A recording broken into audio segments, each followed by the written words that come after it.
All righty, y'all. Well, first I would like to say thank you guys for tuning in to the Hood Talks podcast.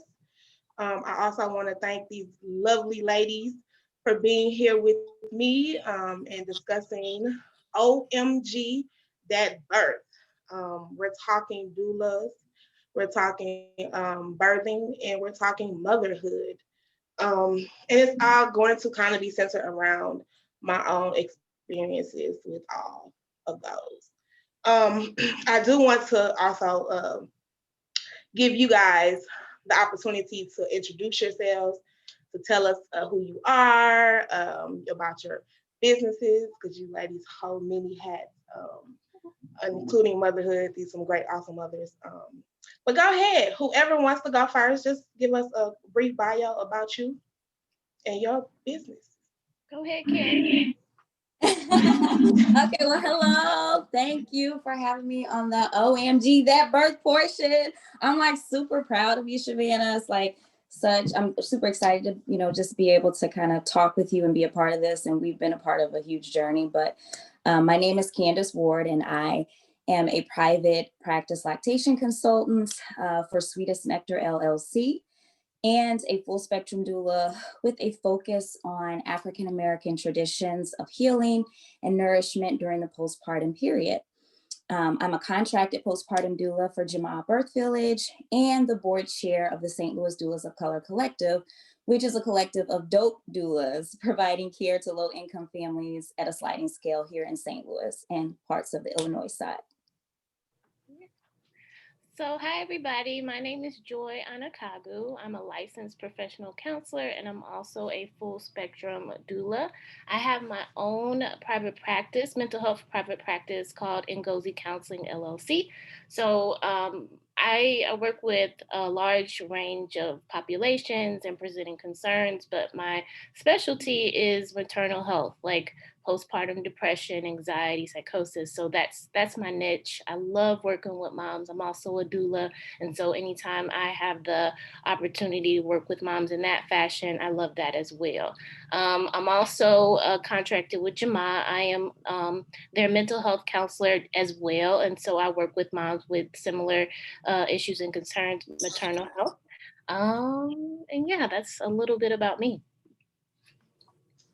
Yes, and these two awesome ladies, I don't know if y'all heard that, but that's the veil running. Motherhood. But yeah, these two awesome ladies were there for my second birth with Delilah, who is now 7 months. Can you believe it, y'all? 7 months. Ooh, time. 7 months, man! I still can't believe it. And the things that's been happening from her birth to now is like, wow. But they were there for my journey, and it was a journey. It has been a journey. And so we're going to really get into that and kind of unpack a lot of that. But I do want to start at the beginning, ladies, and I do want to kind of talk about my first experience ever being pregnant. Let me give you some history before I even get to that. So, as a woman, you know, growing, like when I got to like my mid 20s and things, like I really was like, oh, I want children, I want kids. Like, why is it not happening for me? Like, why am I having a baby? And I know a lot of people are gonna, look at this and be like, what, when, where? I think I hit it though because you start to feel like something wrong with you if you ain't having kids, and then people plug in, oh, when y'all gonna start the family, having the family, when y'all gonna do this, and when the baby's coming, and it's like, you don't want to be like, well, I can't have kids, you know what I mean? Like, then people probably look at you funny, which we need to stop that stereotype. It is a lot of things that goes on that women aren't able to have kids, and we put too much pressure on our women to do that. You know what I mean? Some women don't want kids, and that's perfectly fine. And some women who can't have kids, they do have other options. That doesn't make you less of a woman. I do want to highlight that really, really big, because like I said, that was something that I dealt with personally for a while. So then I started dealing with it, and like I started letting it go and started focusing on, okay, if I don't have children, what will my life look like without kids?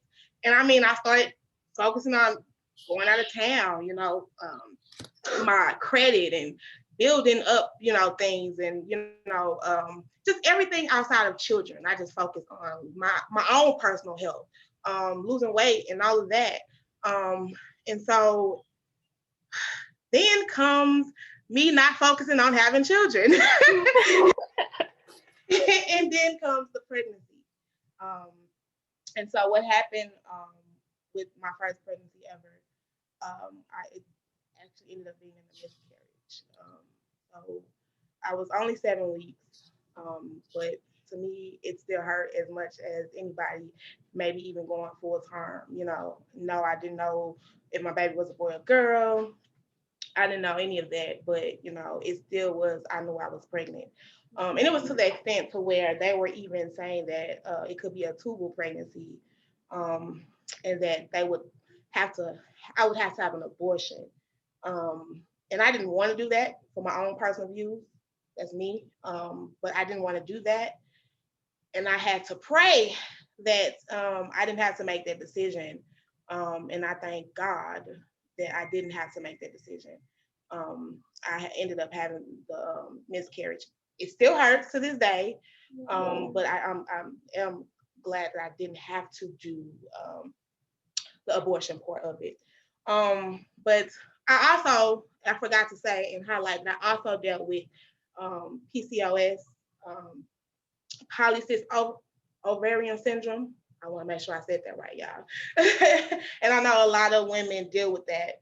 A lot of women have that issue and that concern. But so when they be like, "Oh, I can't have kids," yeah, you can still. You can still, because I had that. I was dealing with that also. But yeah, so with the miscarriage, that was a horrible time. That was 2017. I was, in the process of purchasing a new house. I was working, full-time job, and when it was happening, I was so mentally stressed out about it. Because someone to tell you like you have to, make this decision or something can happen to you, you're stressed out. And I was trying not to stress myself. So I just didn't feel supported from, even like even my close connections, but the providers.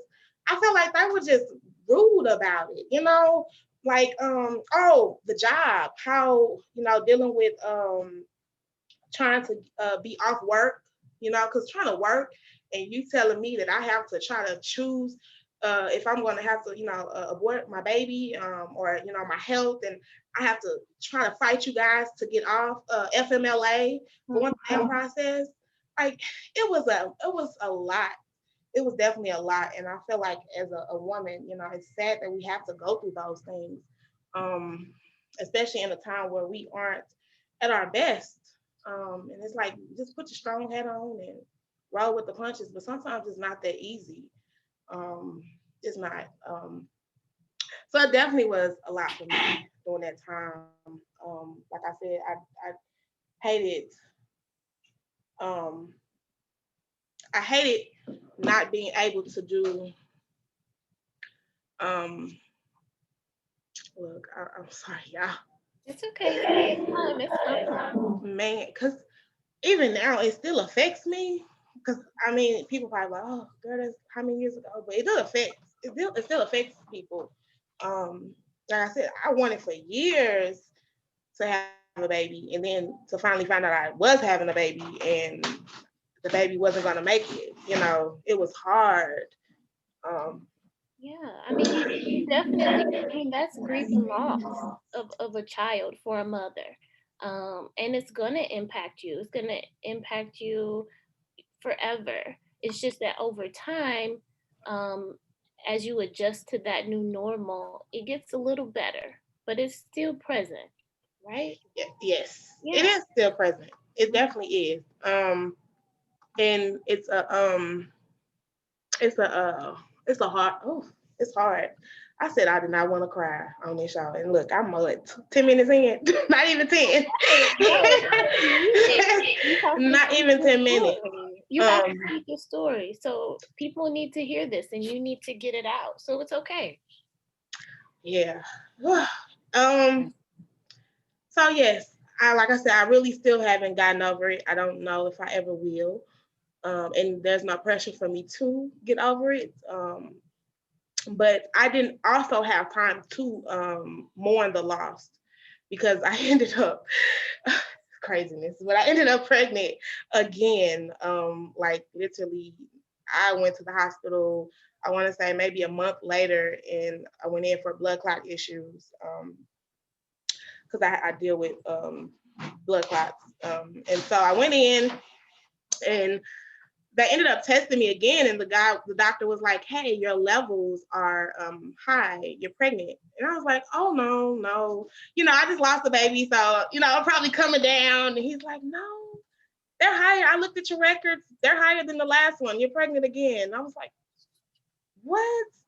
So I didn't really get to mourn the loss of one, and then here I am pregnant again. Thank God, But the emotional of trying to care for another baby. And I'm like, I just lost one. So am I have to go through this again? Like, you know what I mean? So that whole on my mind and trying to make sure that I'm doing what I can for the baby that I'm holding, carrying, it was a stressful time for me too. I never let it really show. I tried to enjoy the moment as much as possible, but I mean, I worried sick about Devea when I was carrying her. And I felt like I tried to connect to everything that I could utilize to help me. Like I tried to get a doula at that time. And, being a woman at that point, I was definitely on state assistance, and they were dropping, they were starting to drop paying for doulas at that time. So, they were making excuses for me at first, like, "Oh, we cover it, but you have to do this, or you have to do that." And then eventually I found out that it just was dropped. They stopped covering doulas, which to me was the most horriblest thing they could have ever done. But we're gonna get into why I feel like that. So I did try to get a doula, and it didn't work out in time enough for me to have a doula when it came to birthing Devea. And so with Devea, I hope I'm like hitting points and hitting timeline, y'all. So with Devea's birth, I birthed at Mercy's Hospital. And my provider, I had been with him for a long time.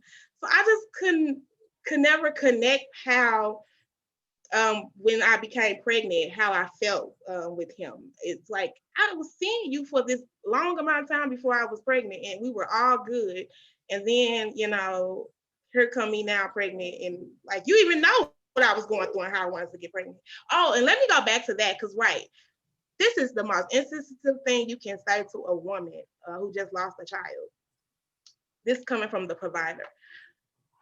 You can have another one. Like that is so insensitive. And yes, she can, but still, why? Like that baby didn't mean nothing to her. You know what I mean? Like I couldn't believe it. Very dismissive.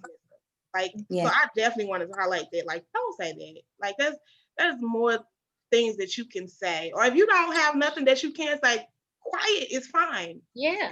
Quiet. No, I agree. I agree. A lot of people in their discomfort, especially when it comes to loss or death, a lot of the time they don't know what to say, but because they feel so much discomfort, they gotta feel in something. And a lot of the time they end up saying the wrong thing, and the person is like, that's not helpful. So like you said, silence is good, or if you can figure out some type of other option to support that person, do it. Because if you don't have the right words, you remember those things, you take them in and you carry them around with you, Yes. So no, I agree.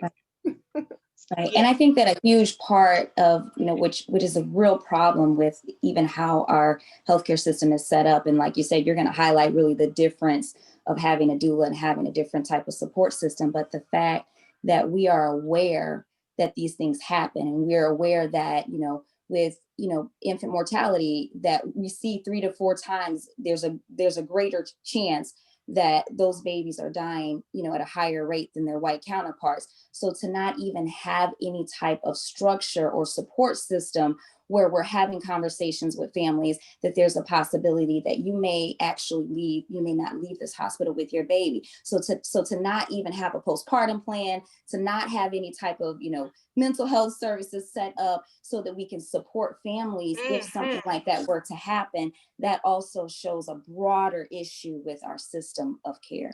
Yes. And to highlight that, I'm glad you mentioned that about the hospital part. So what happened when I learned that I was having the miscarriage, I'm glad you touched on that, because this is important too. I went to the hospital because I was bleeding. I went to Mercy Hospital. I'm on Mercy board now, y'all, so I'm hoping we can make some changes in this. Because, but I went to Mercy, and I knew I was losing my baby. And a doctor, female doctor, big and pregnant, coming in there to tell me that I've lost my baby. Can you imagine how insensitive to me that was?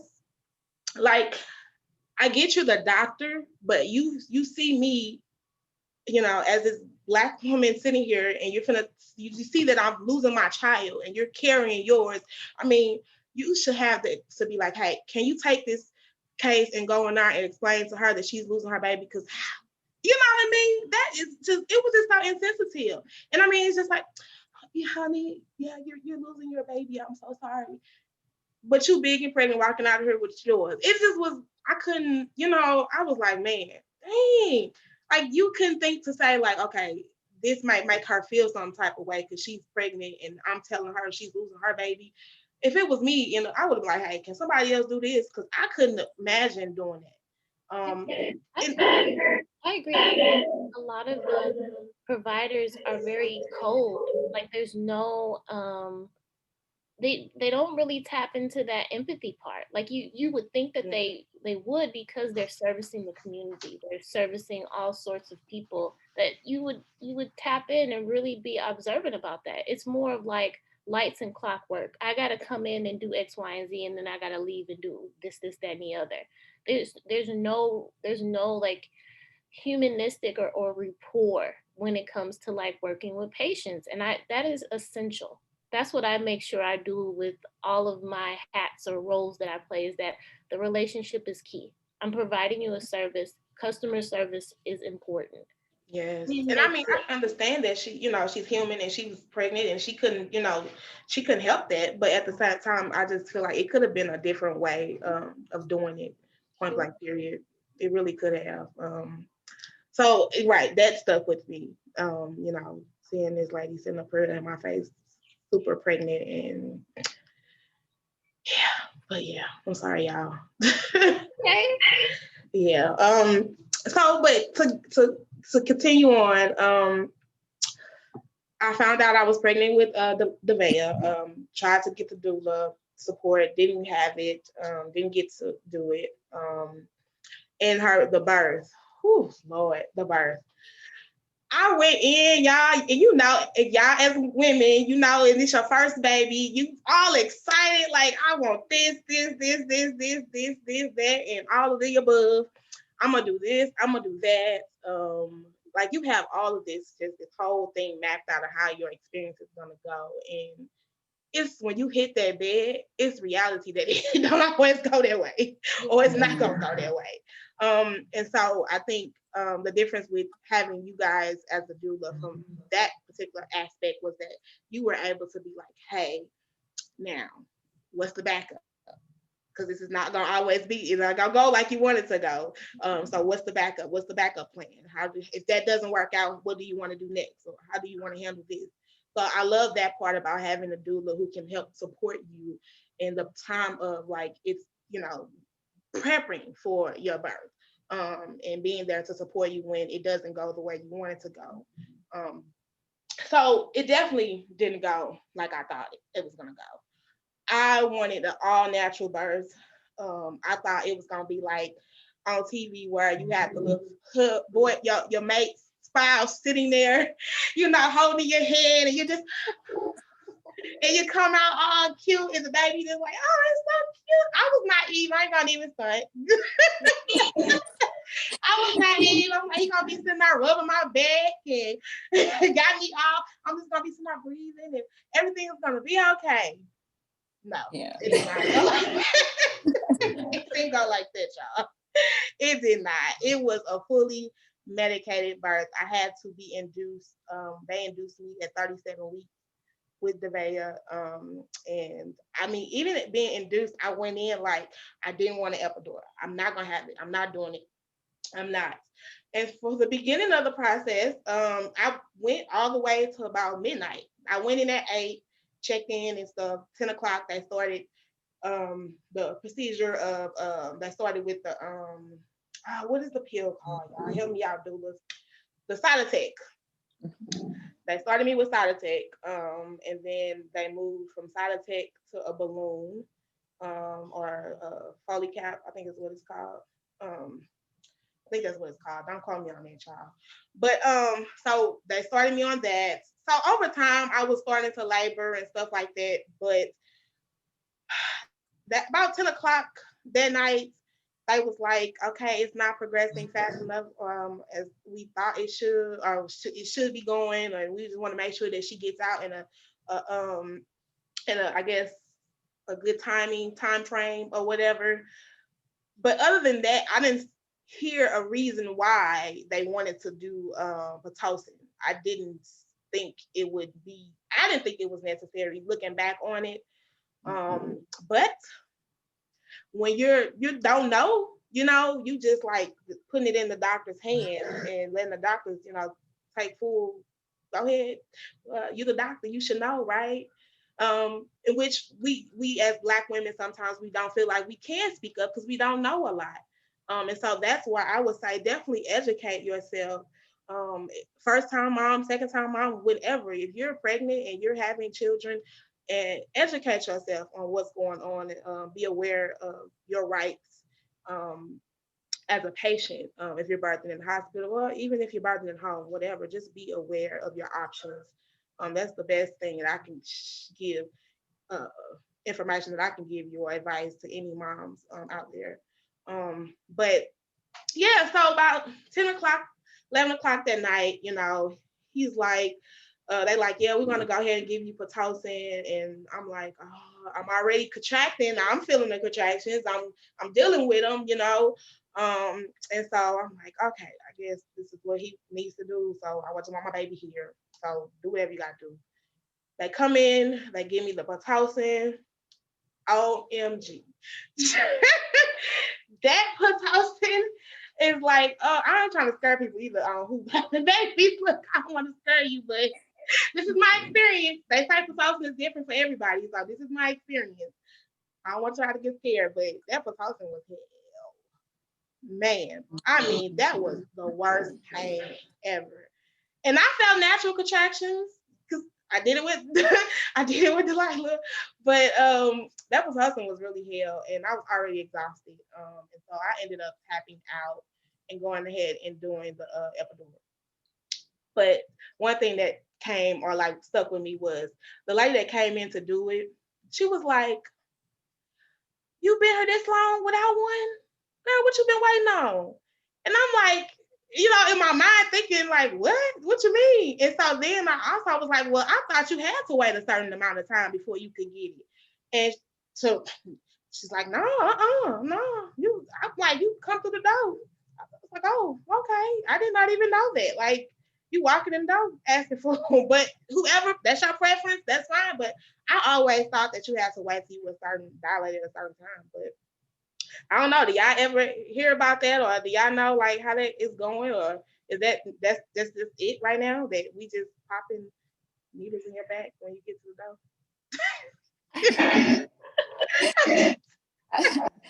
You know what? I only, for my own personal experience, I can relate to like with that first birth going in and not knowing a lot. And we were young parents, newly married. And there was a lot of pressure, like, oh, it's going to be so painful if you don't do this.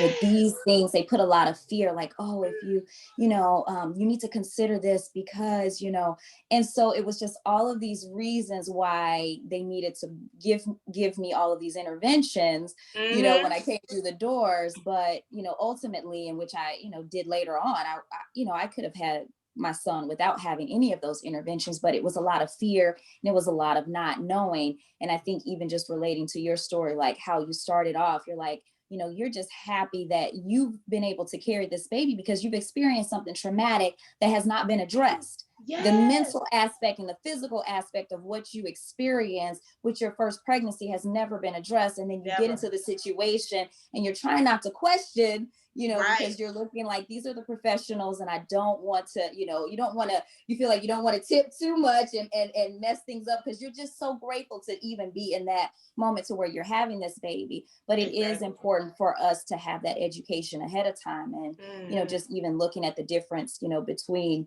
your pregnancies and how you address that, even when we came into the picture and how we approached, that third, pregnancy.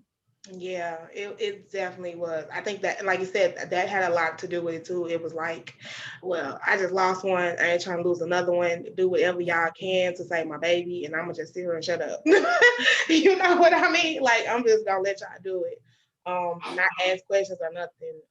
So yeah, but I did. Like I said, it was fully medicated. The vet, she did come. She was healthy. She still here, still going, still moving around and grooving. And I'm so grateful for her. And man, I thought I birthed something when she came, because you get when you become a mom. Oh, look at me. When you become a mom, it's a whole type of different outlook on life. It doesn't even, because people might people that know me really closely, like before children, I was focused all on me. I didn't focus on anything else. And now, and I moved how I wanted to move. And I'm grateful for my children, because I feel like if I didn't birth them girls, I probably wouldn't be where I am now in this position, because I move for them. Every episode I do, everything that I do, I move for them, because I want them to have a better outcome when it comes to things that I've experienced, and birthing is one of them. If because they're women, being a woman, being a Black woman, I move for them. And so I like I said, I feel like when she came, I feel like, oh, I'm stepping into my purpose. But I did, before I got to that light, it was a dark time after Devea. I had postpartum depression. And people probably look and be like, how, when, where, what? I had postpartum depression. Black women, postpartum depression is real. Black people, can we stop telling women to just pray about it, or you'll be okay? It's nothing. It happens. No, let's talk about mental health and how we can direct them to some resources to help them, because it is real. And I did dealt with it very secludedness by myself for a while. For the first, I would say, month or so, I was kind of like in it by myself. And I think even at a time, Demetrius noticed too. He was like, I think something might be wrong. I think you might be dealing with postpartum depression. I'm like, how do you know what this is? But he said it like, support you, right? Yeah, I was like, right. I don't even know what that is. But okay, you're right. I definitely need to figure out something, because I ain't feeling myself. Yeah. So a friend. One thing I wanted to say is that your spouse is going to see the changes in your mood. They're gonna, pregnancy. Your body is accommodating for another being, and so your hormones, your chemical balances in your brain are not, at a regular amount. They're fluctuating throughout your pregnancy, and so your partner, if you have your family, your partner, etc., whoever who's around you through this time, is going to observe the changes, and they're going to get the grunt of it. The person that is experiencing these changes aren't going to be aware of it, but they know that internally there's something different going on. And when you move into that postpartum period, your hormones, your levels drop because your body is trying to regulate back into itself. And so there are going to be changes. There's going to be mood swings, et cetera, et cetera. So a lot of the time, if you're experiencing any mental health things, you are going to hit some, baby blues. Baby blues. One thing I want to let people know is that baby blues is temporary. It's kind of similar to postpartum depression. It's kind of one and the same, but the big thing about baby blues is that it doesn't last. But if it does last longer than like a couple of weeks, it probably is a postpartum depression or anxiety. And then the most severe is psychosis. That's when you're, just out of sorts. You might be having delusions, hallucinations, et cetera, et cetera. So just overall, maternal mental health is real. It's something that women are dealing with. And I'm really happy that, we're having this Zoom today, letting people know, building awareness. Jama is building so much awareness about it. Shout out to Jama. I'll get into that. Exactly. So this is real. This is something that needs to be talked about. This is my niche. I love it. I love that I have the opportunity to work with moms of color, and we're talking about this. We're working on things. We are, figuring out what the issues are, and I'm there to support my clients in figuring out what are the tools and techniques, what are the treatments. This is something that can be worked on and it can improve. But when you don't provide any type of intervention, if you're not working on it, it does progressively get worse. So I'm just glad that there's resources out there in the area and people are really doing the work. So, yeah. Yeah, and I was going to say, because people are like, well, how did you work through it? I was introduced to Jama Birth Village. Shout out to True Kilman, big time. I always have mad respect for her, man, and what she's doing. But I was introduced to them. I went to the Moms Line group that they hold there. Shout out to Kim and the Moms Line, SSM Moms Line. So I started going to the groups, and it's funny because sometimes I used to be in there by myself, so I felt like this is like a one-on-one therapy session. Like, let me kick my feet up. Y'all gonna listen to me for 2 hours. I got some stuff to get off my chest.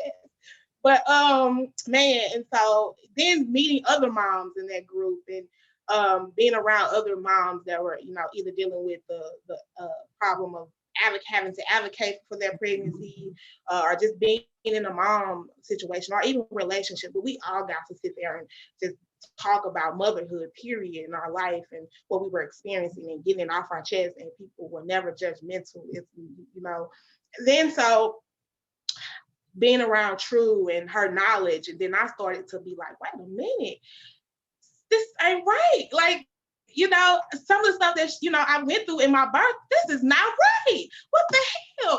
And so then coming around and learning the things that I learned,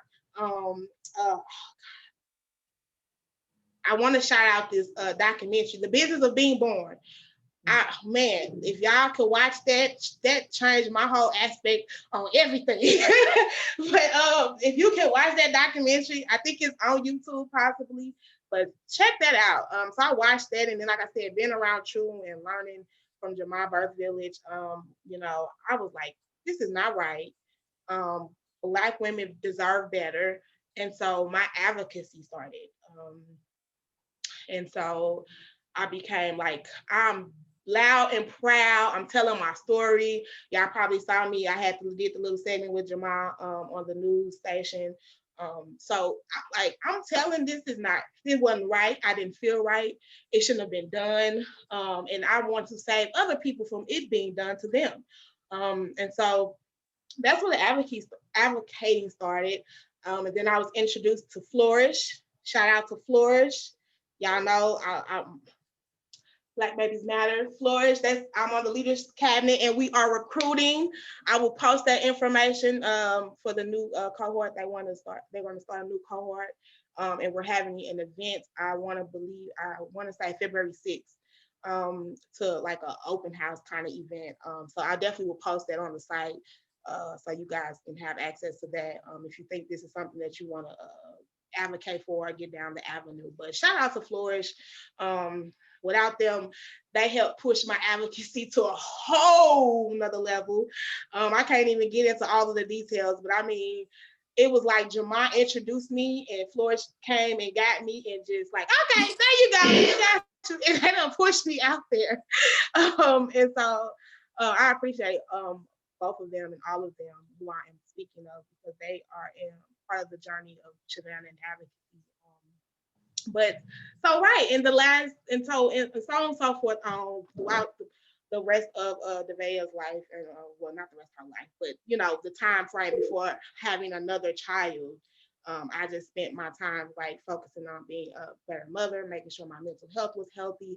I started seeing a therapist who I still to this day see. I say that to say therapy works. It helps Black women, Black people. It is real. I'm not ashamed to say that I see a therapist every day, not every day, every week. So I love her. I don't love her, but I appreciate her dearly, because, you know, she can relate, as she's a mother and she's a Black woman, and she can relate to me in my situation. So shout out to her. But then comes Delilah. I did not think I was going to be pregnant again. I was not even trying to be pregnant again, because I had my hands full with Devaya and advocating. And so I was just focused on all of that, and then think that, you know, I would be pregnant again, and to find out again the way I found out. I went to the hospital. It gets this one, y'all. And I be wondering, like, why stuff always happening to me, y'all? Like, why me? Why y'all keep doing stuff to me? But I went to the hospital again for a blood clot issue. I felt like I had a blood clot in the back of my leg. I went to get checked out. I did not want to go back to Mercy. Oh, after experiencing things at Mercy, like another one was the tech saying, calling the Vaya a little monkey or whatever. I just was turned off at that point. I felt like I advocated for myself. Then too much happened, but I was just turned off with Mercy at that point. But again, like I said, I'm now working on the board, and hopefully we can make some things happen that, you know, will help better them moving forward. But I went to the hospital, St. Mary's, and was getting checked out. And the just insensitive, it was just like, again, the insensitivities of being a Black person and coming into these, because honestly, who predominantly white workers, you know, working in these hospitals, from the start, like, I mean, the guy was just like, he was nonchalant, just like, you know, I'm not, you know, like you would think he would say, hey, I'm finna draw your blood, you know, can you hold your arm like this? I mean, just gripping my arm, putting a knee, like, it just was like it's lack of customer service and lack of empathy, period. So then I get to in the back to be seen, and the nurse comes in and she's talking, and she's like, I guess, I don't know, I don't feel like she even got comfortable. I think she was doing it normally, so it just was something part of her, you know, her work way or whatever. But she started asking questions. She was like, oh, is this your first? And is the father active in the life?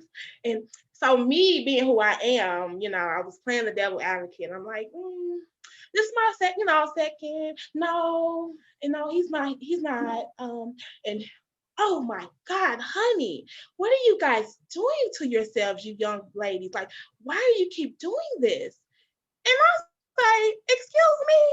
I was like, that's so unprofessional to sit here and tell me. So basically, to me, it was like you was saying, you know, you keep getting yourself in this situation and having babies, and you can't take care of them. You don't know my situation. You know, even that, if he wasn't in my life, how do you not know who else is there, you know, to be supportive? You know what I mean? So for you to say that, so I, you know, done snapped on the lady, and I'm like calling, I need the supervisor here. I want to talk to the supervisor because this needs to be addressed, because I can speak up for myself. I'm learning to speak up for myself, and I'm still speaking up for myself. What if that was a girl that was going through some stuff? Do you hear me? Can you imagine that would have took on her mental talk, like her mental? She probably would have been ready to walk out the hospital and kill herself, because you sitting her telling her she should be doing better because she pregnant. How dare you? You know, the audacity to do that. You know what I mean? So of course she's like, she trying to apologize. She didn't mean it in that way. And I was like, and then don't do it to a Black woman. How dare you do it to me as a Black woman? Yeah. I'm gonna put race on it because race matters. I hate race, doesn't it? Race matters. Y'all dealing with predominantly Black people coming through this hospital. So don't do that. But anyway, so I, of course, talking to the head, and you know, we get this issue elevated all the way to the top. Do you hear me? The top. I ain't talking about the supervisor over the ER unit. I'm talking about the head of the hospital. Yes. We sit down, we have a conversation, and he's sitting there like, I understand, you know, I'm so sorry you had to go through this. This is wrong. We should get you here to help talk to our doctors and tell your story, and we want to make sure that we do something different. We want to keep in contact. Yeah, I ain't heard from that man. Black man is it. But I ain't heard from that man. I ain't heard nothing from them. Hey, that's okay. It's not okay. Honestly, it's not okay, because it to me it was like, shh, we hushing you up. Oh, but wait, I didn't even get to another part. I skipped something. Wait a minute, y'all, because it was not even that too alone what got me there. The one of the doctors came in and they wanted to do a CAT scan to make sure I didn't have any clots like traveling or anything. And so I'm like, I really didn't want to do it. At this point, I'm already upset because what I have to deal with the nurse. I'm like, I really don't want to do it. But she's like, well, what? I mean, if you don't do it, you could die. And I'm like, really? That's how you go just sit here and say something? Tell me how I should be this? I should do it, because if I don't, I could die. Like, if I don't feel like I want to do something, don't pressure me into doing it. But here I go. And listen to y'all first mind, because I didn't on this one. I went in there and let them people stick that needle in me, in my vein, the dye for the CAT scan. And my vein ended up blowing. And so I had dye in my arm, and it swelled my arm up. Do you hear me? A big old arm. I mean, it was horrible. And I'm already in panic mode. I'm like hyperventilating because I already didn't feel like I wanted to do this. I'm upset for what I experienced coming in here with the nurse and the tech at the beginning. So I'm just like overwhelmed and just emotional and pissed off, point blank, period. And so, girl, I mean, just thinking back on this situation, it was irritating. It was a lot of frustration because at first I should have just listened to myself. And then that's nothing, they don't listen to us, because I'm telling her I don't want to do it and you're pressuring me to do it, instead of just saying, you know, here, I understand you don't want to do it for my, you know, safety. I have to tell you what's your concern, what's the issue if you don't. But to say it like that, it was disrespectful. So then at this point, my arm is swole. I'm like mad, like, get this off of me. They come to me and they're like, sign this form.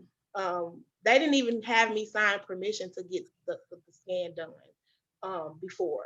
And they're trying to bring it to me after the fact.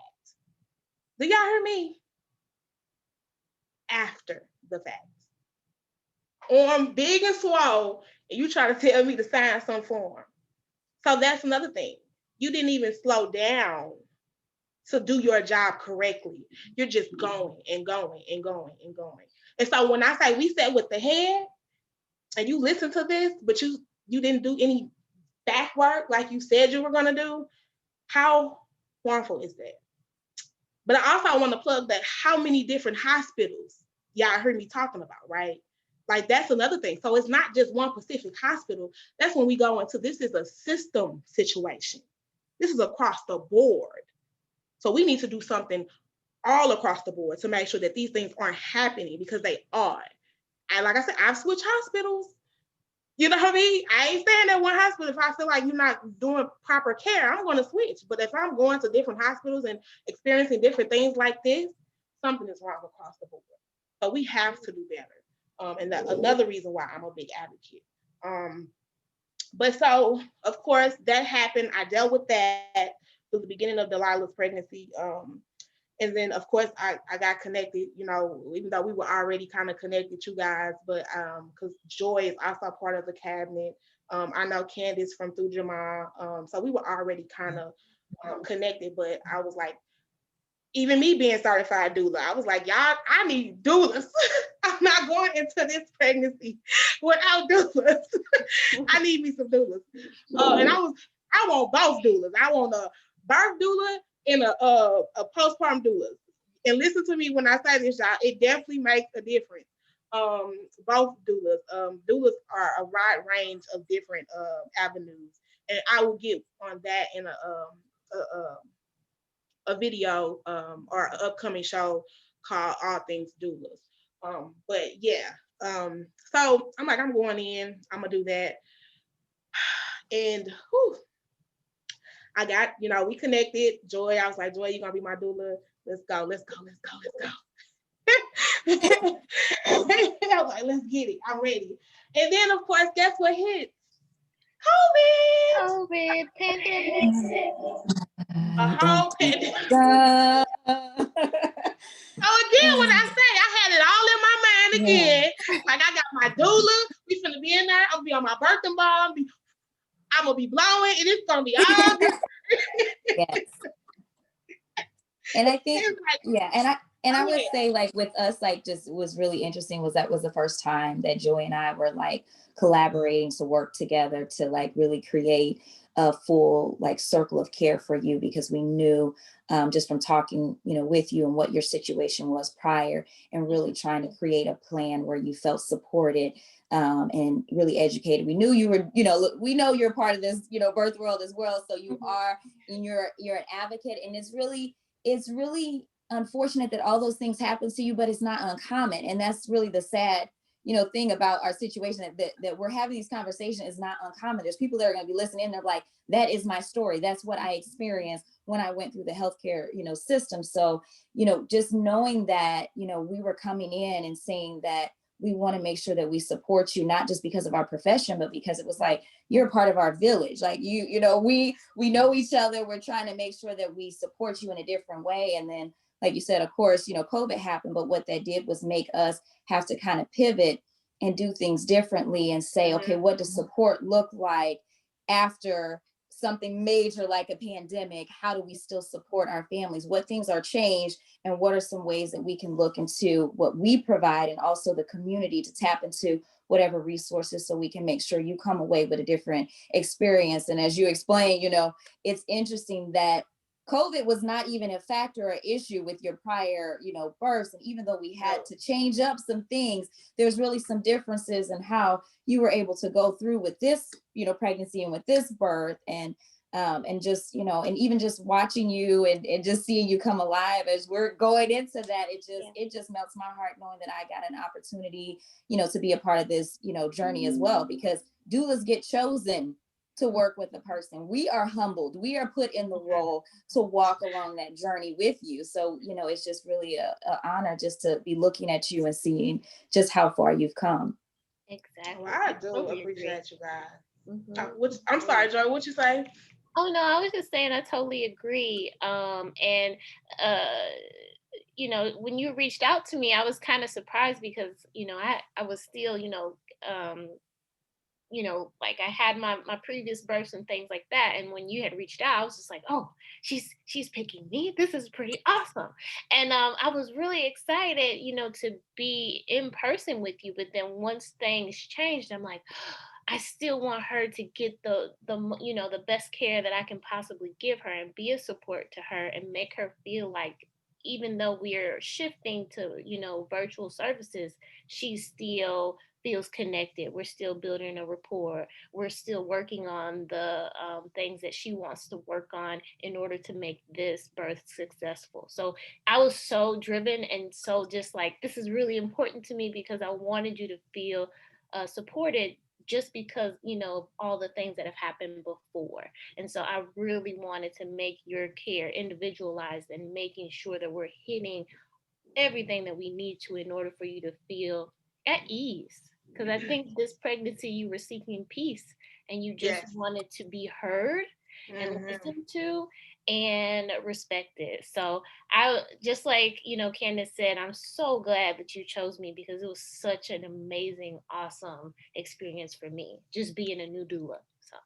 Well, I definitely appreciated you, and not only that you have the aspect of the doula, but the mental, and that was important for me too, because like I said, I dealt with the postpartum depression and the anxiety when I was pregnant with the Vaya because of the loss, and I hadn't really got over that, and so being pregnant again, and still having that hang over your head, you like, it's there, but it's not there. But you never know what's in the back of your mind. So I wanted to make sure someone else could understand that aspect of me.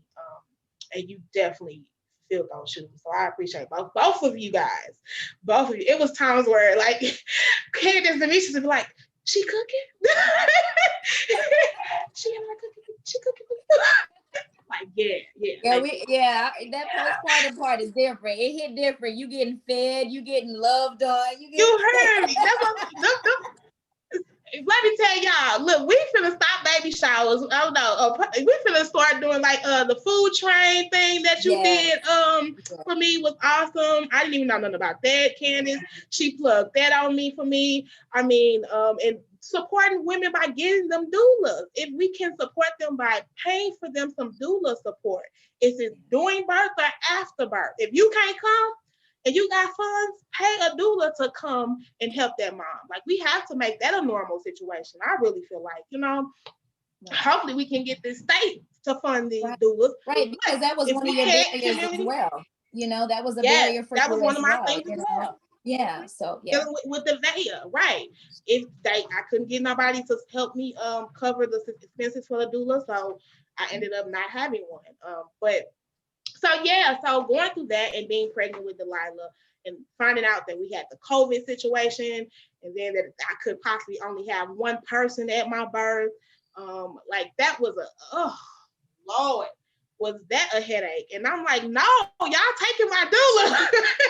Like, y'all can't do that to me. I need more than one person. Like, and I'm sitting here like honestly telling the missions like, bruh. You seen the mayor of being born. You ain't really got to be that for this. I need my doula. I was about to kick him out for the doula, y'all. Like, look, I need my doula. But it worked out. Honestly, as like I was like hurt about not having her in person, but she was there virtually. Mm-hmm. And like I said, I had her the whole time during the pregnancy, and advocating for myself at the doctors. I would have her there on the phone. Let's get into that too, y'all. Let me take a sip of water on this. Vanna, I am so proud of you. Like legit, like so proud of you. I know that you were kind of anxious about that, speaking up and speaking out for yourself. Man, this girl came alive. Like we would, prior to your doctor's appointments, we would talk through what you wanted to say. Like I feel like, so, as a doula, we are there to support and help our moms navigate and make sure that we are working on the goals and things that they want to work on for their pregnancy.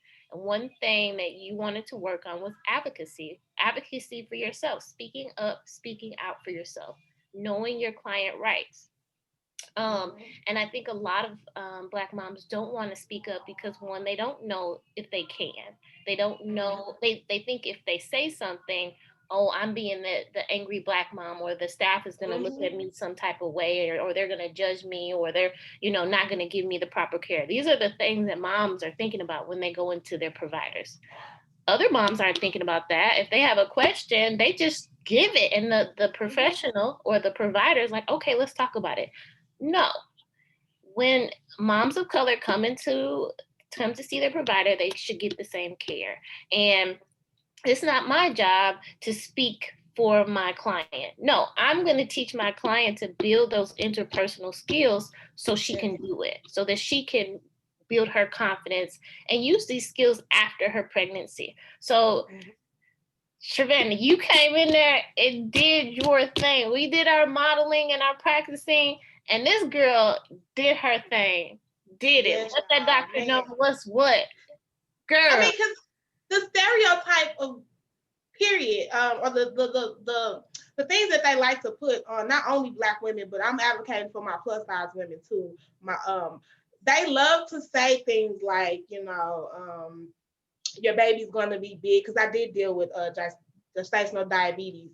So they're like, your baby's gonna come out big if you don't take this, or you won't go full term. So it's because I advocated to get to 39 weeks. Like, I'm like, y'all not gonna keep taking my babies early. I'm like, I was trying my hardest to get to 40. I'm like, I'm trying everything to make sure that I dilate. Because I'm like, no, I'm not taking no side effects. I don't want none of that medicine. I'm not doing it. This was after having a medicated birth. So people, if you've had a medicated birth, you can have a natural birth. Yeah. I'm like, I am not taking any of that. What was it? They was pushing the epidural like hard. They were like, well, if something shall happen, you already will have it, and that way if we have to do a C-section. I mean, they was giving off to me this negative energy, and I just kept saying, Joy, like, why they putting that on me? Like, let me just have my baby. Like, we ain't even got to the delivery room, and y'all talking about C-sections and epidural. Like, why are y'all bringing this negative energy to me? No, I don't want it. I don't want it. And what you did, what I thought was good, was you told your provider about your birth plan. Like, here's a copy of it. This is what I want to do. And one thing I thought was really awesome of your provider is that she gave you reassurance, like, okay, we're going to try to do what we can with this. It might not be exactly what it is, but I hear you. We have a copy of it. You can bring a copy with you. I like that provider. So not all providers have their way. There are some who are flexible, who are understanding, who will listen. It's just about building a relationship. But a lot of providers aren't in that mode. They're just like, let me just see you and get out. No, you slow your provider down. Talk to them, let them know what your concerns are, and see what they say. And if you don't like what they're saying, you keep going. If you don't like what your provider's saying, you go above them. And Savannah was all about that. And that's what I want moms to know, is that you have a voice. You can speak up. You can speak out on any issue. And talking to your provider is key. So yes. It is definitely key. And being prepared. I definitely gave them a copy of my birth plan, and I had a copy for when I went in to have her and everything. Like, do y'all got my birth plan? Y'all ain't got? Y'all got it? Okay, because I had a copy right here. I had a copy right here. But so definitely having that. And again, too, y'all, just because you do have a plan does not always mean it's going to go that way. Because even with this birth, it still didn't go the way I wanted it to go. I wanted to be able to do what was it? The capsule. I forgot what it's called. Where you take your placenta. Placenta encapsulation. That's right. Okay. Yeah, I wanted to do that, but they wouldn't allow me to get my placenta, and so that was a thing at the beginning, wasn't it, Joy? You were down about that. When I started, Joy said, "Listen, her, we got bigger problems." She said, "We got to get that baby here, okay? We cannot be stressed." Yeah. And I said, when I said I needed that, because I was about ready to walk up out the hospital, like, She's like, no, honey, we need to get this baby here healthy and good. So we don't worry about that later, and you go, let's get this birth going or whatever. So when I say shout out to you for that, because I needed that in that moment. I did, because I was mad as some mud. Here they go again, trying to mess up my birth. But you were able to push forward. I'm so proud of you. You've shown so much strength and resilience and just like drive. Like I'm about to birth this baby. Yes. It's gonna be what it's gonna be. There was just and you didn't need any medication. You did it all natural, honey. All natural. Like what? That's huge. Yes, all natural. And if y'all want to know how, I'm gonna get into that. So shout out again to True and her natural remedies, the red raspberry leaf tea. I was taking that for during closer to the time to delivery. Of course, the natural way, doing that. Y'all, come on, y'all. How you make the baby? Yeah, we did that. I was trying any method to dilate. You hear me? Because I'm like, y'all not gonna put no medicine in me. So whatever was gonna work, we gonna get this done. You was handling your business. Right? I was handling my business. Really raw, okay? The hood talk, really raw. I was handling my business. I'm like, So we did that. And so by the time we got there, I was dilated. I think there was like two, wasn't it like two, I believe? Joy, I was like 2 centimeters dilated, almost 3. And so all they had to do was the balloon again. They did put that in, which is like a little, I forgot what it's like. It's material, but it's not medication. It's a material, which would help me dilate to 5 centimeters. So I walked. Yes, you did. I walked. Nipple stimulation. Yes. These are natural things that help help labor produce. So nipple. I was pumping. I would walk. I would pump. I would walk. I would pump. And so finally, the people probably like, oh, this is real and wild. Finally, the balloon fell. I was 5 centimeters. And the doctor came in and was like, well, it looks like you're not moving along here. Do you want me to bust your water, break your water? And I'm like, no. Yeah, I said, no. I said, no, let's try some other stuff. Let's keep moving. Soon as that doctor walked out that door, I got back on the pump, the breast pump machine to stimulate. The water broke on its own. Do you hear me? She came back in and was like, well, I guess you don't need me, huh? Like, that's the whole goal. That's my goal. It's not to need you. That is definitely the goal. So I'm like, and this was like, I'm like, nah, water done broke. And I was so happy because I didn't get to feel that with the baby. And that's another thing with the medicated birth. I feel like I lost out on a lot of feelings, and I wasn't really like, especially once you get the epidural. And some people don't want it. I mean, they want it, and that's fine. But I really wanted to feel all of it, and I pay homage to my ancestors because, and I was thinking of that in my head the whole time when I was doing it naturally. It's like my ancestors did this without any intervention. Do you hear me? Right. Do you hear me? Any. So I kept thinking, like, if they can do it, I am them. I can. You better say that. Do you hear me? I was determined, like I could do this. And so, and I mean, they hit them contractions was hidden. At one point, I was like, Joy, I don't know. I think I can't do this. But before we get to that, so the water broke. Of course, the contractions are going harder.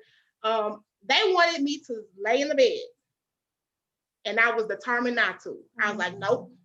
I say, y'all better figure out a way for me to keep moving around so y'all can monitor the baby. I understand y'all want to monitor, blah, blah, blah. But no, I need y'all to figure out a way to have me moving. I need motion because that was what was helping me. I felt like if I would have laid back down, it would have slowed down. Right. Because it moved fast, didn't it, Joy? It moved so fast. I was like, moved fast. We started laboring. We started about what? Maybe 1 noon, I think. Yeah. I had Delilah at 8 o'clock that night. So it went by fast. Even they was like, don't tell nobody how fast this went. So if they catch it, they gonna be like, did we tell her? Don't tell nobody that. Because I was like, don't tell nobody how fast this went. Because it's like how it usually go. But so right. So I'm like, no, I'm determined not to lay down. I'm not gonna get in the bed. And they're trying to help me figure out a way to keep monitoring the baby and moving around. So they were really working with me. Yeah. So I shout out to Barnes for that. I had Delilah at Barnes. So shout out to her. And the one thing I can respect about Barnes too, I was they were like you said, open to me, listening to me and being accepting of me wanting to do what I wanted to do and making it happen as much as I possibly could. And talking to me along the way, telling me like, this is what we want to do, how you feel about this, or do you want to do that, or giving me my options and telling me, and not just coming in and saying like, well, we got to do this, or we got to do that. It was a total different feel. But so we get to the point where they can't really get the monitors to stick. But I'm at this point, I feel like we were in high drive labor. Because I'm like, these contracts, they were trying to put what was it? It was I think it was the wireless monitors in. They were trying to put the wireless monitors in so that I could still be able to walk. But I'm like, at this point, I'm like, we is in high gear. Like, this has to be active labor. Like, y'all got, every time they try to go, I'm like, wait, another one, hold up, no, And so I was definitely like ready to tap out at that point because they kept saying too that the head wasn't down close enough. And I'm like, what is they saying? Like, I don't understand how not if these contractions are hitting this hard. And then so eventually, one thing I do want to highlight too is shout out to Demetrius and shout out to Joy because you pushed him. I don't think you pushed him. I think you helped motivate him to feel confident to be there to support. And that's one thing I do want to highlight for males is that doulas are not just there for the female. Let's talk about that. They are not just there for the female. They are there to also help you navigate how to be a supportive person also. So don't shy away and be like, oh, well, she's just here for her. I'm just sit back in the background. No. Or don't feel intimidated if she comes in, that would definitely help, figure out your role and help you support you in your role. And you told him like, hey, I want you to be okay with talking to me. I want you, because if anybody knows Demetrius is really laid back and calm and collective in the background and chill. I'm the one that's like, hey, what's up? And I think it's important to highlight that we had those conversations during your prenatal, meetings. So when we were meeting with you and having that conversation about like, hey, we are here to fill this role, but not to be in the way of your partner. And these are ways that he can support you without us being in the way. So I think too, that when you look into getting a doula, you really want someone that understands how your family is structured and really being supportive to the whole family. It's not just being supportive to the birthing person. Exactly. I definitely want to highlight that. So yeah, but thank you, Joy, for that, because you definitely did that.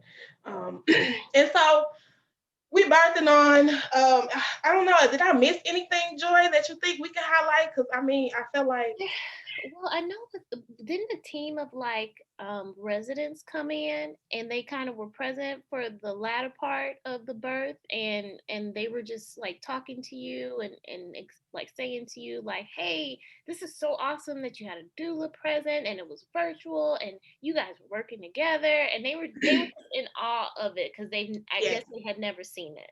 So. Yeah, it was definitely a moment. Even the nurses when they first came in, because I had my diffuser going, they would come in and be like, oh, it smells so good in here. And I was like, oh, they were excited. They were like, oh, you have a doula? She's gonna be virtually. I love doulas. Like they were excited about me having a doula. I feel like that's one thing. I'm like, y'all is super geek, huh? So that birth for me, it really did feel like it was like amazing to them as a team, because I did have, once I had Delilah and they transported me to the recovery room, one of the doctors came in and was like, your birth, it definitely opened my eyes, and it was, I'm so grateful for have been present for it.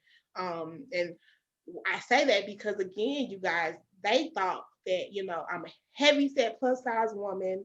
I dealing with I dealt with the gestational diabetes. I was dealing with the deep the blood clot issues. So I was taking blood thinners. So they automatically was thinking like she has all these issues it might escalate into something big. They weren't never thinking that I could go in and have an all natural birth. And I did. I mean, they were like, your will to do it is like my the practitioner that I saw for most of my pregnancy. I seen her the 6 weeks after, and she said she looked at my chart and she was like, when I saw that you had a natural birth, she was like, excuse me, but you're a badass. She was like, you are a badass. And I was like, yeah, I did that. I know I did that.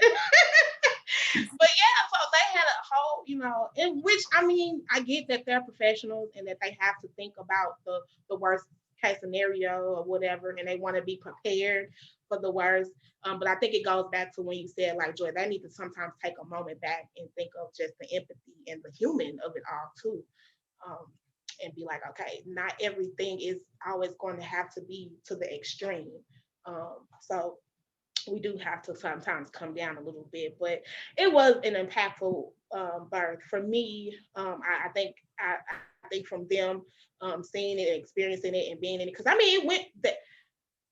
I mean, like once they were trying to figure out how to keep me monitored and I can still move around. After that, it was like the birth was like in full motion. They didn't even ever get to put the wires on me, and it was a point where I'm like, I'm pushing, and y'all can't tell me not to. And I ain't waiting on no doctors. I'm screaming, she coming. I feel her coming. Like, y'all can't tell me to hold on. Her head ain't down. That baby is hurt, and she popped out. And both of my kids were 6 pounds. The veil was 6 pounds, 2 ounces, and Delilah was 6 pounds. I think I was 11. But yeah, so I did not have huge babies. They were average age babies. And I did, like I said, I did deal with the gestational diabetes with both of them. I did have a moment in there where I stopped taking the medicines. You remember that? Yes. Joy? Like, I was like, I don't want to take this no more. I don't want to take any of it. Which they was, of course, a pushback for them. They wanted me to take it. They did, and I was a little concerned because I was like, well, she needs to take them, but ultimately it's what you feel is best for you. I'm not gonna force you to do what you don't want to. It's your choice. And so I was just like, well, we'll just work it out, and we're just gonna see what happens, but we're gonna continue to work towards the goals that we have talked about. So Savannah, do you think that your experience was what you wanted? Like when we initially talked about your birth and your goals and the things that have happened in the past, do you feel like you were able to get what you needed or learn what you needed? Yes. I feel like if I never have any more kids, I've done that because that was my goal from the first get-go, is to have a natural birth. Like I wanted that so bad. And I think that played a part too in my depression with Devea, because I was mourning also a loss of a situation that I didn't have. Because like I said, it was all medicated. So, and not to say that medication is not bad. Again, y'all, this is my story. This is my personal, experiences. But I know what I wanted, and I didn't want that. But I had it, and so I had to kind of get over the fact that it didn't go the way I wanted to go. And give yourself grace, women, because we are sometimes hard, and it's like, well, my baby here, so I shouldn't be concerned about it. But it's your experience, and you want your experience, and you have to, sometimes, mourn over that and give yourself grace.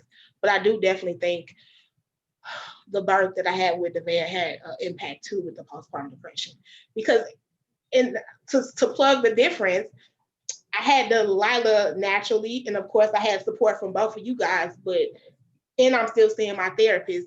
Look what I've done in those 7 months since she's been here. I graduated from NLF, Neighborhood Leaders Fellow.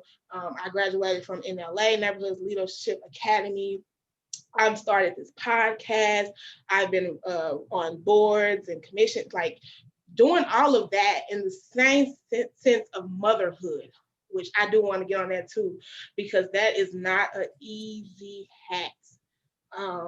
And so I do want us women to give ourselves grace when we talk about motherhood. But yeah, I definitely, to answer your question, yes. I hope that answered it. I do. I'm glad. I do. But motherhood, whew, y'all mamas, y'all know, man, that is a journey. That is a journey. It is a journey, and it's some hard work, especially if you are a full-time active parent, like you're really involved and you want to be involved in your kids' life, every aspect as much as possible. For me, it definitely has been interesting. I felt guilty, and another thing I think played a part in my postpartum depression with Nevaeh, I wanted to give her all of me as a mother. You're not like you lose yourself in your child, and I feel like I did that with her. Like I wanted to make sure that she knew that mommy was always there and that I was giving her everything. Like I shied away from like getting assistance or help because I felt like it was my job as the mother. And then I gotta think, I'm sorry, it's okay. Then you have to think about my mental, because I wanted this so bad. You know what I mean? And I finally got it. So I didn't want to neglect it. You know what I mean? Like I've been blessed with something that I've always wanted. So I wanted to put all of me in her. I'm like, I'm going to do everything I can to fulfill this motherhood role. And I want to be the best mama possible. And that took a toll on me. And so from that to Delilah, I still am like this big active mama, and my baby's gonna always come first. But I gave myself grace. Jesus, I did not cry. I'm giving myself grace. And y'all gotta still know I'm 7 months out, so emotions are still around. But I had to give myself grace this time and know that I can still be a great mama and put some time into myself and some focus into myself. And so I've been doing that, and that's kind of what this podcast is kind of taken to for me. But man, it's some days I'll be like, how am I doing it all? Whew, I don't know, y'all. I can't even tell y'all. I mean, I do have support. I ain't doing it by myself. I do have support, like Demetrius is really active, and my mama and my sister, shout out to them. I've learned to give myself grace and allow them to be in my life and my children's life. And, I dealt with a lot of traumas. And trauma is definitely something big too. Therapy, again, therapy. But I dealt with a lot of traumas that also made me want to hold on tight to my children. And so like I said, this time around, I'm giving myself grace and allowing that I still am important too as a mother. And if you're not good, your kids aren't good. So I shout out to therapy for that help. She's helping me be comfortable with allowing people to help and support me, because I had an issue with that with Nevaeh. I felt like it was just my responsibility and mine alone. And I'm still working on that. Like I said, from my own personal traumas, I'm still working on that to, kind of let go of the hold. But yeah, it's motherhood is a journey. It's a blessing, but I think we get so hard on women to portray this perfect picture that you have to be all of this and more, and then it's heavy for them. Yeah. Especially the superwoman syndrome. Like you have to do it all, and you have to do it all, and you so strong, and you got to be strong, and we don't like to support. We don't want to get the support because we think it's on us and it's us alone, and that's not true, y'all. Right. And we talked really intensively about that for your postpartum plan. You know, a lot of that support that you were looking for. And I really appreciate that you were looking at your postpartum. Most people, when they talk about getting a doula, then they don't think of the long term, when in reality, it takes up to a year. Some people it takes longer, but to really recover, emotionally and physically after the birth. And so we really discussed, like, okay, who are people in your life that we can utilize to create support systems? And if we have people that don't create a safe space for you, then what other ways can we use them to make sure they're not in your space, throwing off your positive energy, so that when we're going through the postpartum, that you, like you said, you focused on, okay, I know I need to take care of the mental care, aspect. And that for me was beyond my scope, but it was like making sure you're in touch with that person that can help and continue with that mental health aspect, but then also looking at ways that your life is functional after you have that baby. And we talked a lot about giving yourself grace, because you were beating yourself up about a lot of things that you wanted to accomplish and things you wanted to do. And it was like, but where's your village? The reason why this doesn't feel right is because this is not the way that we do things. We are a culture of people that are used to having a village of aunties and grandmas and sisters, and even bringing the men in. They're an important aspect of that as well. So it creates a small village of folks that are supporting this woman who just or this birthing person who just gave, birth to this baby. So it really does have to be, we have to change how we view support. That really, if you are not supported, then everything else falls. So we have to stop going in and like, okay, well, let me just go see the baby and let me bring this stuff. And that's why we talk about that. I was just thinking that. Come to the baby shower, drop a gift off, and I'm done. I was like, oh no. And then what do? You start trying to clean up your house. You start trying to do stuff to get, stuff ready for folks coming into your space where you should be resting. So we had to talk about, no, mommy, you need to be cared, you need to be cared for. You need to be taken care of during this time, and so we really focused on how do we change, the narrative for you to make sure that the people that are coming into your space are dropping off meals, they're coming to straighten up, or what ways can I come in and help, to get that family function, even if it's just playing and laughing with this rambunctious toddler running around getting into stuff. I was like, she did that too. She was like, look, come here to Vaya, let's sing. And she was singing to the Vaya and had her focused on her. And I'm like, ooh, I can get a moment to just sit here and try to breastfeed. We're gonna talk about that real quick too, look, time, but we're gonna get into that about my breastfeeding journey, because that's too where Candace came in a big play too, was me in trying to attempt to breastfeed both my babies. I did not succeed as I wanted to, but I did get some in there. But I didn't succeed as to where I wanted to succeed. But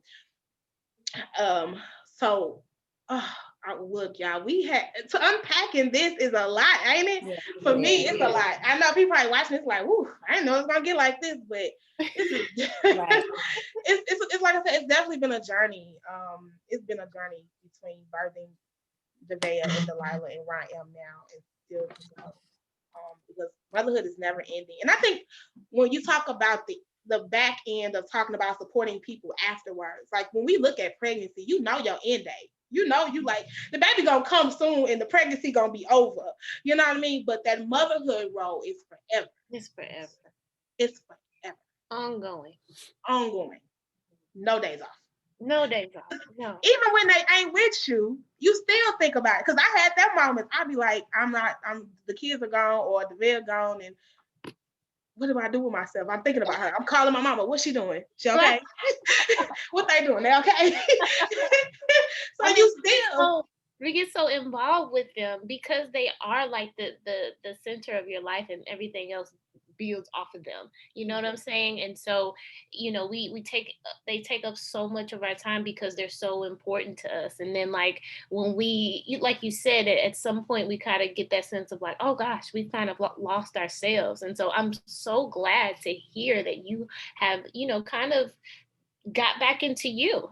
You know, finding who you are on top of being a mom, because that's important. We'll put as much energy as we can in our kiddos, but then we'll come to a space where we feel like we need to, you know, find us and continue that balance. And that's important because we can't put all of our energy into our kiddos. We have to find some type of separation so that we can be balanced and well, because we still need to live our lives too. And I think a lot of moms get mom guilt because they want to pull away a little bit and do them. No, that's healthy. That's natural in any relationship, regardless of if it's with your child, your partner, your family. You have to separate yourself and be you, but then come together when you need to. So it's about finding balance. And I'm glad to hear that you found it, or it's ongoing for you. Yeah, that I think that was another big part for my mental this time, is that I did not lose myself again in motherhood, and just focus on them. And it gets hard, but I still be like, okay, no, I gotta do something. I gotta do something for me, even if it's like working on this podcast, or you know, taking a moment to be like, I'm going to go get my nails done or something like that. You know, find something for yourself as a mother and do it without, you know, putting yourself feeling hard or bad, you know what I mean?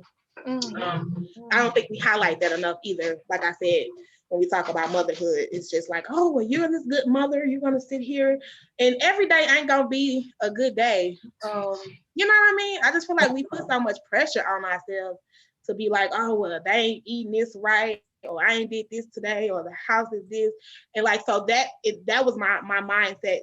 With Devea, but with Delilah now here, and you know the difference, I'm like, okay, Grace, Shalana, you didn't do that, but you did all of this. Exactly. You know what I mean? So let that one thing go and focus on all the things that you did get done. So I had to get into that mental space for myself also. Right. And I would even say with your breastfeeding, like I really don't. And outside of being a doula, you know that I am IBCLC. So that was also a huge thing because you had some very unique challenges with breastfeeding. But I never wanted you to view it as a success versus a failure, because any attempt to work toward providing breast milk for your baby, you know, is you putting yourself, you know, in that position to, you know, provide that milk, you know. So I didn't want you to feel like, oh no, you know, we set a plan. We said, these are the challenges you experienced before. We're going to see what happens. And I think that that's really how, you know, a lot of folks really need to approach breastfeeding, because it's not always going to be like, oh, I had this, you know, great milk supply and I was able to breastfeed for beyond a year. You know, we talked a lot about, no, we're taking each day at a time and whatever you can provide for your baby, because we knew that you know, there was a possibility that you may have some challenges. And then when they presented themselves, you did everything that you could, you know, to work through those challenges, you know, and like I said, you just had some very rare, you know, issues, not just with your supply and, you know, just and potentially having IGT, which is insufficient glandular tissue, and just and even with just not being able to really produce a whole full milk supply. But then also too, there was some sort of reaction that she was having, which is very rare. And we were ruling out, you know, allergies. We were dealing with, you know, the tongue tie evaluation. So, and this was something that would normally go out of the scope of a doula. So it was like, you know, if I was in that role as a doula and just not have any type of advanced, you know, breastfeeding, you know, education, then that would have been a referral to make sure that you got that additional support. So we were trying to work through that and really, you know, support you. So I don't want you to feel like, you know, you were, you know, you for some reason you didn't, you know, you might not have met that initial goal, but you were working your hardest to at least provide something different for her. And, you know, that was really important for me, right? Because, you know, I'm still a full advocate for breastfeeding, and, you know, breast milk, all of that. But, you know, that was one of my big things, like, again, because I didn't get to breastfeed. I attempted to breastfeed with Devea, but she also had the allergic reactions to certain things. I mean, like, it was to the extreme with her. But Delilah started again showing kind of a reaction also. So it definitely has been a journey with the breastfeeding part. And I did at one point was like, oh my God, I failed. Yeah, and I was like, no, what did I tell you? What I tell you? I said, you did not fail. I said the system failed you. because we had an in-depth conversation about, I mean, even when you talk about support, like as a lactation consultant, just to put this out here, there are very few studies into why women are unable to produce milk, but yet there's billions of dollars that are going into the formula industry and being able to hand this milk, this formula to you and say, oh, well, just let's sweep it under the carpet. So it has nothing to do with our mothers and their inability to make milk. It has a lot to do with how our systems are structured to make it easy for you to fail. And then when it happens, it's like, oh, I did something wrong. Oh, it was on me. When we don't have a good support system, we don't even have like a lot of support into milk banking. So women who can produce milk and provide, a service to other women so that they can actually have access to that. And we specifically don't have it in Black and brown communities. Nope. So even working with you, it also lit a fire under me to work with another, Black IBCLC and colleague of mine to say, you know what, these are some issues that we're seeing in our communities. What can we do to make sure that our families are being supported? Because, nobody's going to do it for us. And I'll just kind of explain, an IBCLC is an international board lactation consultant, which is the highest skill for lactation support. So you'll hear that term being kind of thrown around, lactation consultant. And lactation consultant is not a term that actually is just registered only to IBCLCs. So some people will use the term lactation consultant, but maybe they're just a certified lactation counselor, or, maybe they're like a peer counselor, which I do, some of the same things because I come from WIC, so I was coming in as a peer counselor, but went on to receive that higher education. So it's just the difference in the education. IBCLC is going to be able to work with those higher breastfeeding issues, whereas, most other breastfeeding support or experts or specialists are going to be able to work really with the normal support and making that referral for other things. So just to kind of clarify that. Yeah, and again, having that support there, because Candace was helpful in identifying that Delilah had a tongue tie, and she was able to help guide me through that process.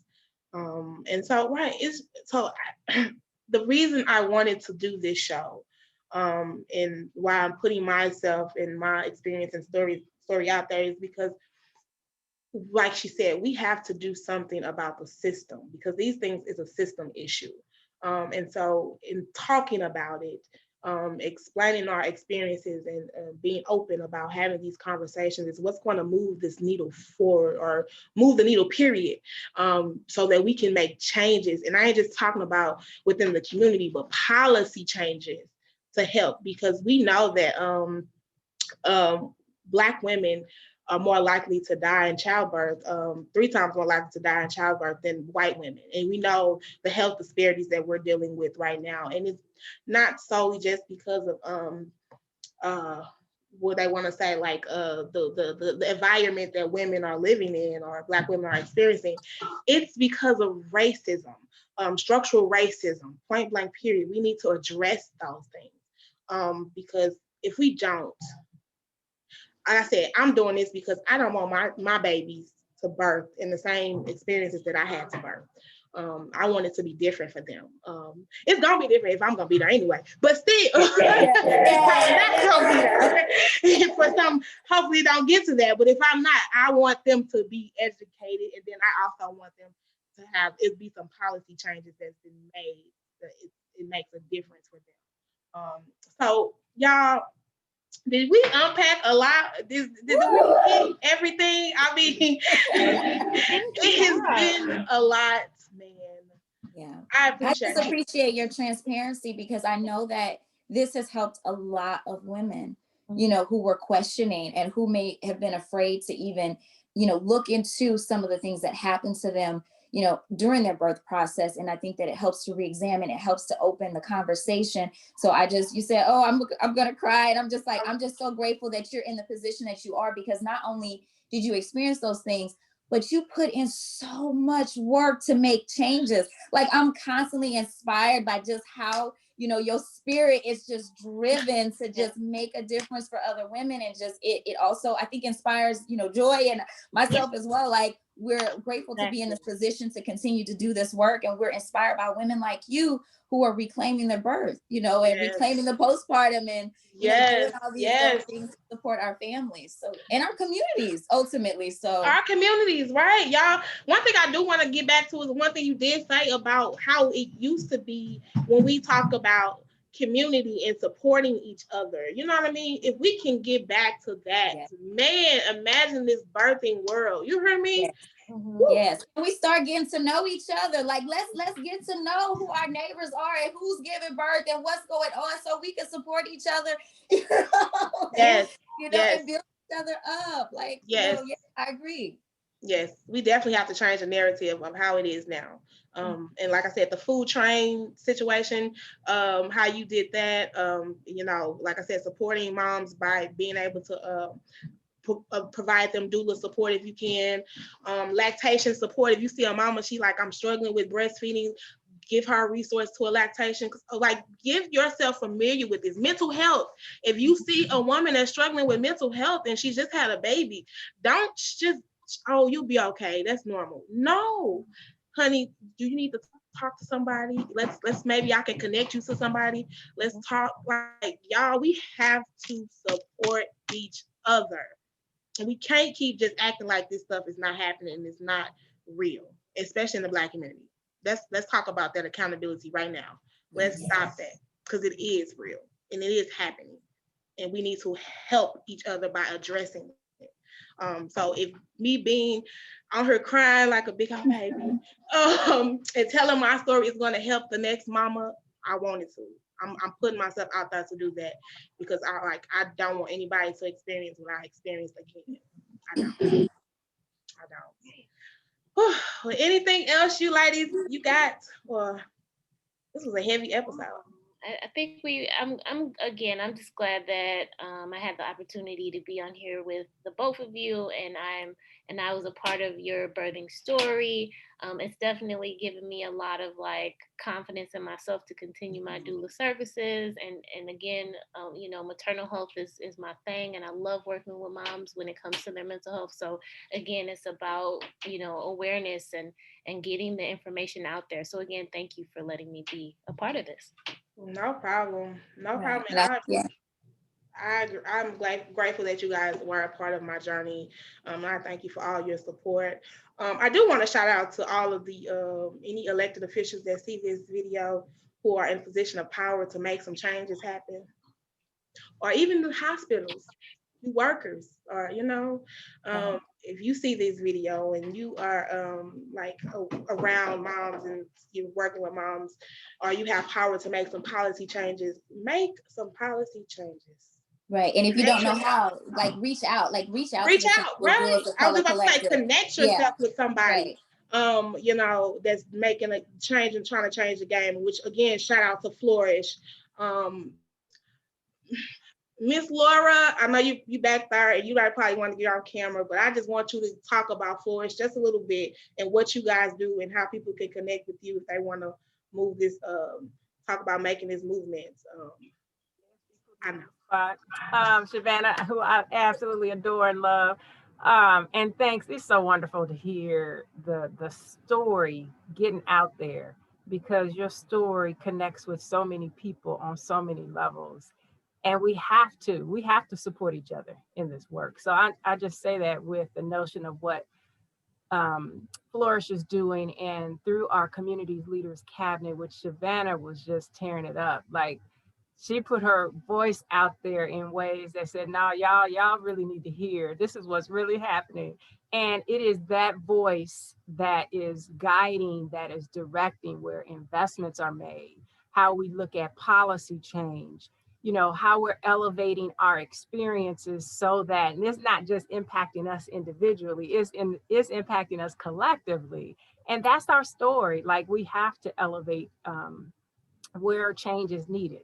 And so with this Flourish Community Leaders Cabinet, we have, Savannah is kind of sunsetting into the cohort 1, and we're opening applications for cohort 2 that will begin in April. the application process. I know Savannah put it on the link and everything. We have an open house this upcoming Saturday, February 6th, where we're celebrating what we've accomplished. And I'm saying the collective we, because we don't do this stuff by ourselves, right? What we've accomplished through the cabinet. And we also want that to double as a recruitment opportunity for folks to join this work. If you're interested in, and you know someone that can use, this as a platform to elevate their voices, to create change in community, we welcome you. And we have some training. Like, you may say, I don't know, I don't have nothing to say. Yes, you do. Yes, you do. Because we have some initial kind of core trainings that we offer, but really it's your lived experience that is elevating you as the expert. And that's what we want to tap into. So come. It's February 6th, Saturday, noon to 2, and we welcome all folks. And then you can also go to the Flourish website to find an application. We have a flyer. We're trying to make it as easy as possible, and we don't ask a lot of questions like how we want to know, why do you want to serve? What skills and talents you bring into the table that you think could help advance our ultimately our North Star, which is zero racial disparities and infant mortality by the year 2033. So come on, we welcome. Yes, and Flourish is definitely doing the work, y'all. And if you go on their website, just check out what Flourish is doing, and that's a resource for the people that want to make policy change but don't know how. Connect with Flourish. They're definitely doing that with putting community voices in the lead in the front. So I appreciate you, Ms. Laura. I appreciate Flourish. Shout out to True at Jamal, because again, Jamal Birth Village is doing some game-changing things over there. Ooh, we just gotta clap it up for that woman. I swear she is doing the thing, and we will have her on the show, I believe February 20th. So I'm so excited to be doing that show with her. That will be a second part to OMG That Birth. We'll be talking about midwives, home birth, and holistic health and pregnancy. And February. And I do a quick shout out to the St. Louis Doulas of Color Collective, because Joy and I are a part of that, and that is once again a group of doulas that have their own professional businesses that are providing those services under an initiative under Jamal Birth Villages, or under Jamal Birth Village for families in the St. Louis and Illinois area. So shout out to yes, shout out to them. Yes. Some of them will be on the show too, yes, when we do the All Things Doula episode. What will be, I think that will be part 3 of OMG, and that just set a date. I believe it's March 27th. So we'll be looking out for that. When I say y'all, again, every time I come on here and do a show, I'll probably be saying this, but the shows be coming in and people be like, look, I got this, let's talk about this, and let's get this out there. And I'm so appreciative of it. I'm definitely keep pushing to make sure that we get this stuff done, and we keep having these conversations. March 13th, I'm trying to March 13th, I want to do Us Against Us. Let's talk accountability, Black folks. So I am trying to secure one more spot for that. For the doula show, I'm trying to secure 2 more spots. And then April 3rd, it's just been confirmed. I'm doing a segment, survival segment on sexual abuse with a wonderful woman who has a magazine about that. And her and her sister will be on here to talk about their story. So I got some shows, y'all. I got some shows, and I got some conversations that we gonna be having in 2021. And I'm doing this because we need these conversations. We need them. We need it so we can make changes. But yeah, that's it, you guys. I think we're gonna go ahead and close this out. I feel like this was it's a heavy episode, but this was real and raw, like always. Real and raw. Again, yes, thank you. Oh, go ahead. What you supposed to say? I'm sorry. I was just saying, thank you for inviting us, really. Thank you guys for being here. Thank you, Ms. Laura, for all your assistance with this. And yeah, I think we're gonna go ahead and close out. I will post all of this information about the leadership cabinet on the page. So be looking out for that. And that's all. See y'all next episode. Take care. Bye.